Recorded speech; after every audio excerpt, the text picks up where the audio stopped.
Hello, and welcome to the Living My Human Design podcast. I'm your host, Nicole Hoover, and I'm so excited that you're here. I have been on a self-healing journey since my early 20s, and when I discovered human design in January of 2021, I felt like I had finally found what I had spent the last 20 years searching for.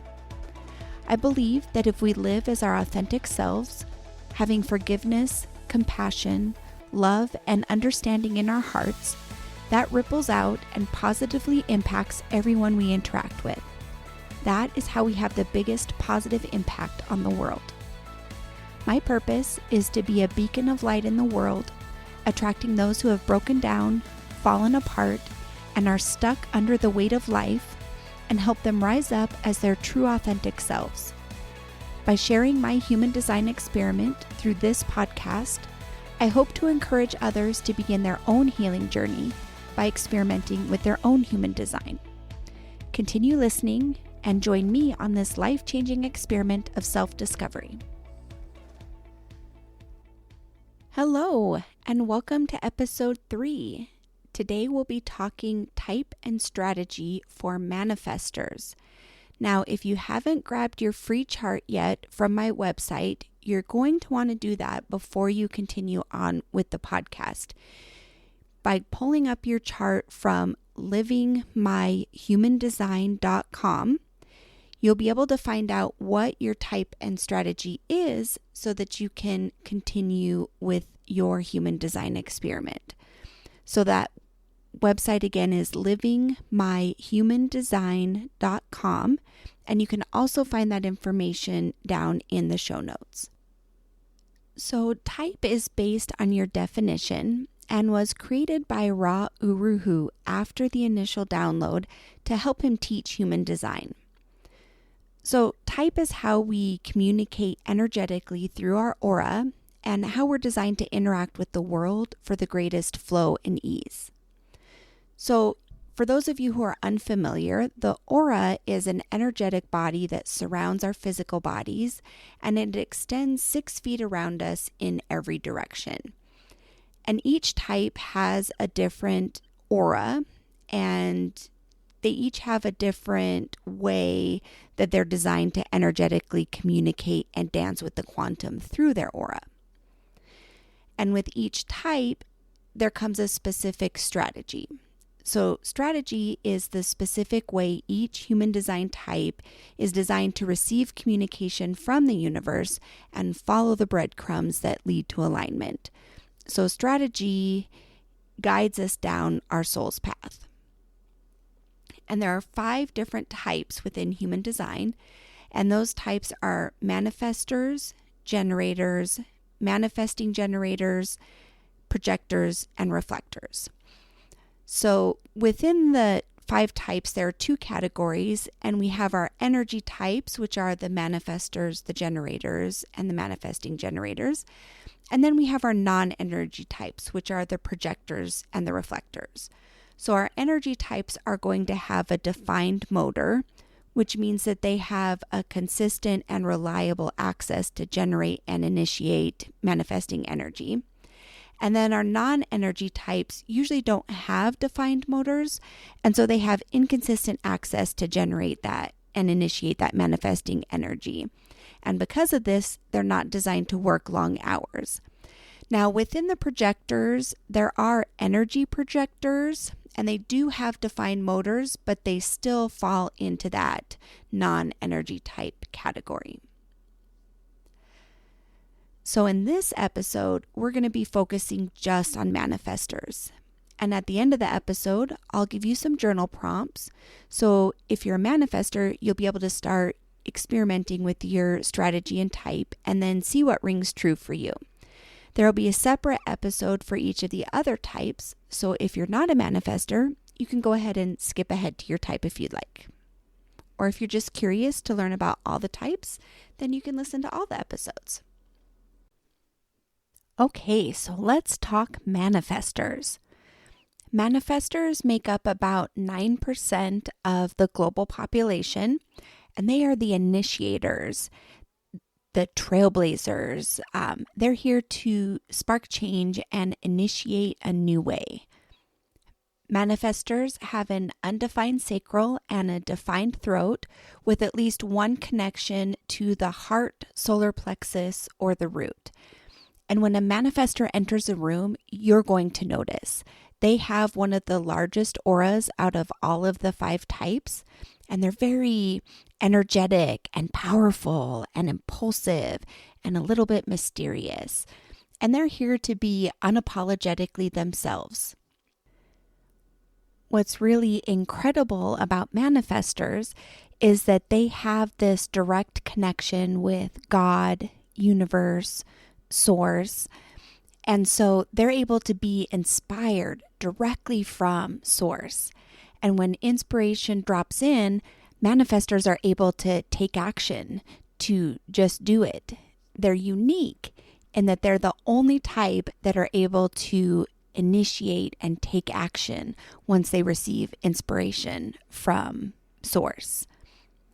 And manifestors have a tremendous amount of energy, but they're not able to work in a sustainable fashion. Manifestors are more like sprinters, and they receive the download from source, and they're inspired, and they get excited, and they go, and they take action, and they start moving, but they're not designed to do all of the work.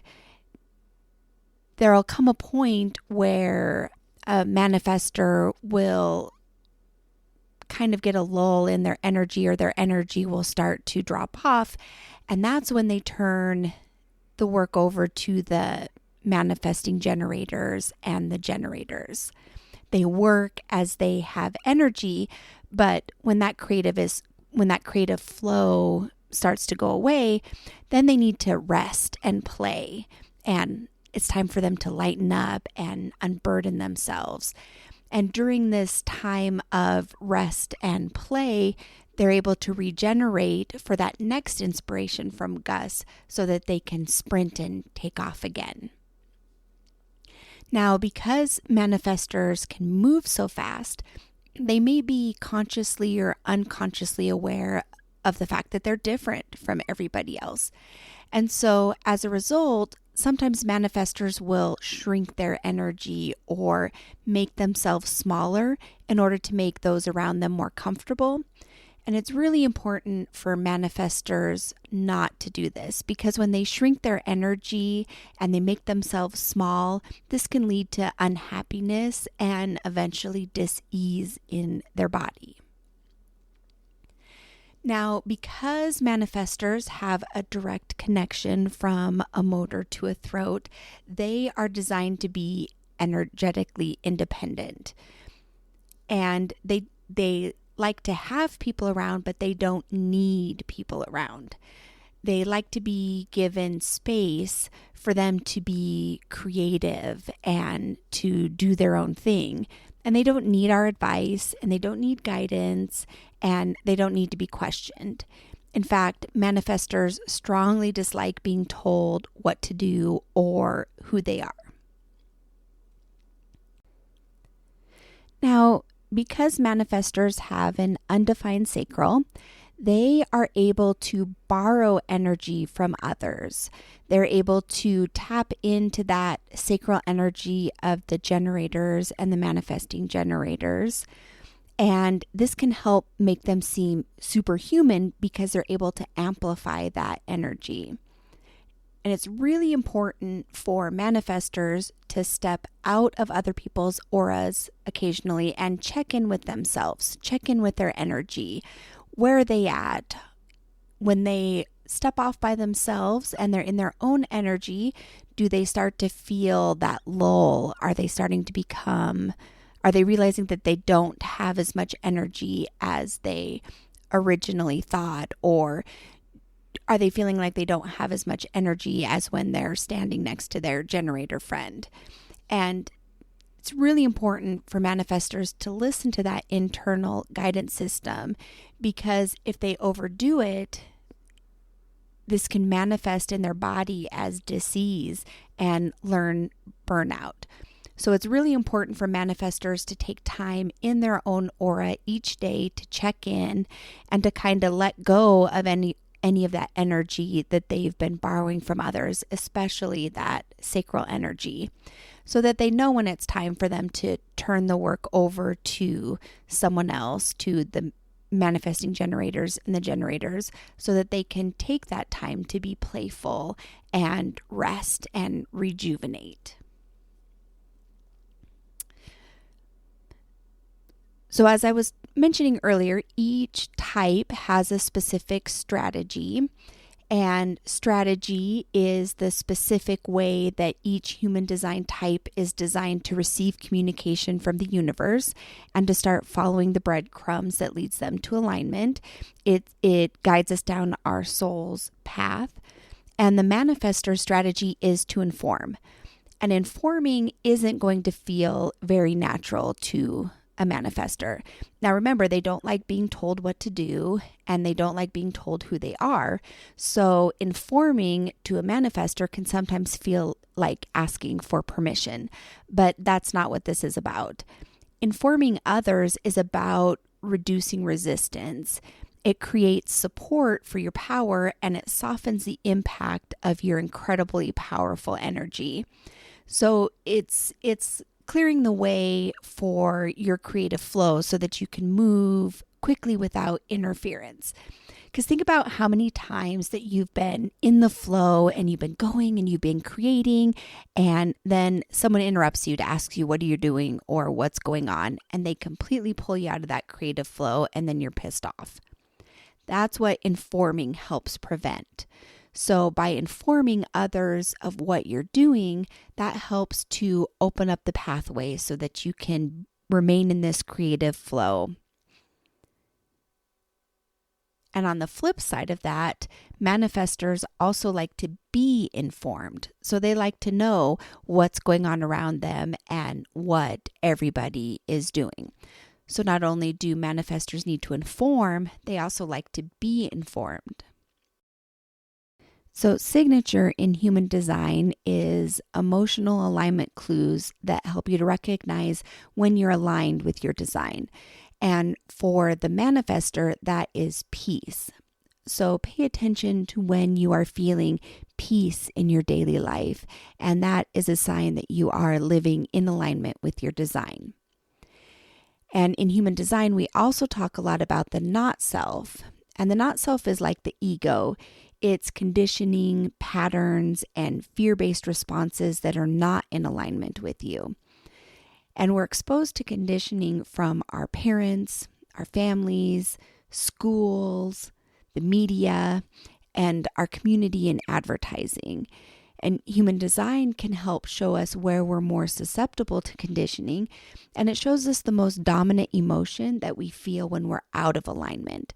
And for manifestors, that is anger. So pay attention to when you're feeling peace, because that means you're living more aligned. But if you're feeling a lot of anger, then something is out of alignment. So it's maybe check back in with your strategy or your type. Maybe you're not informing others when you are initiating on this inspiration that you receive from source, and that's leading you to anger. So just keep those two emotions in mind as we proceed through the experiment. So sleep is about rest, recovery, and recharging. And since manifestors have an undefined sacral, they can benefit from lying down before they're tired and ready for sleep. And this allows all the energy that they've absorbed and picked up throughout the day to dissipate. And it's even better if manifestors can spend this time in their own aura each and every day and even sleep in their own aura. And I know that that's difficult if you're married or if you have a partner that you're sharing a room with. It can be difficult to sleep in your own aura. And we're conditioned by society to think that couples have to share a bed and stay in the same room. And that's old patterns. New patterns are teaching us that it's okay for us to spend time in our own aura and to sleep in our own aura. And I'm just encouraging you to experiment with that and see what that feels like and how that affects your day and how it affects your sleep. And if you're not able to sleep the entire night in your own aura, then you might try either maybe having a little bit of time by yourself at the beginning of the night and maybe go to bed earlier than your partner, or maybe spend more time in the morning in your own aura, and maybe you're able to sleep in longer than your partner, and just kind of play with that and see what it feels like. Well, okay, that is the basics of the type and the strategy for manifestors. I hope that you have found this information useful. And as I mentioned at the beginning of the podcast, I'm going to give you some journal prompts to work on about being a manifestor. And then there are some journal prompts that you can use throughout the next week just to help you really connect with your type and strategy and start your human design experiment. And then next week, we'll check in and I'll be talking about how my human design experiment is going with strategy and type. And then we'll just kind of dig in a little bit deeper and deepen our connection with the strategy and type. We'll be spending about a month on each of the different parts of human design as we progress through the podcast.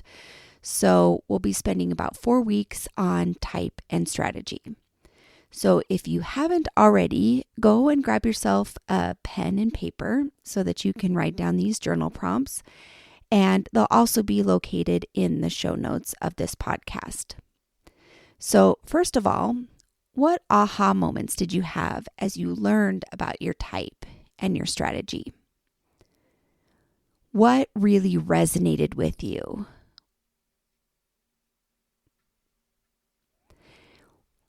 And then where in your life have you already been living aligned to your type and you didn't even realize it?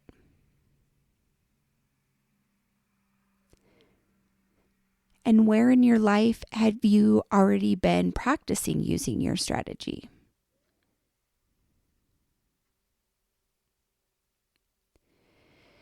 And then what am I going to do more of now that I know my type and my strategy?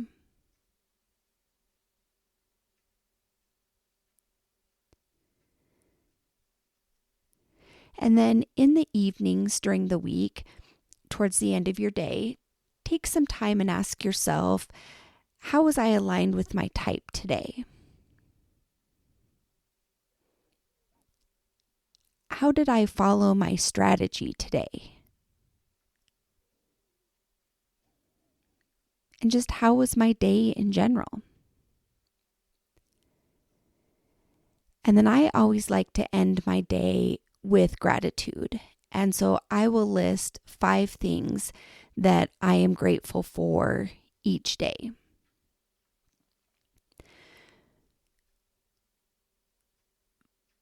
So go ahead and take note of this.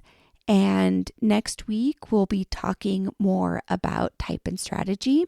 And I will be popping in on Instagram and Facebook and letting you know about how my week is going as I follow my type and strategy.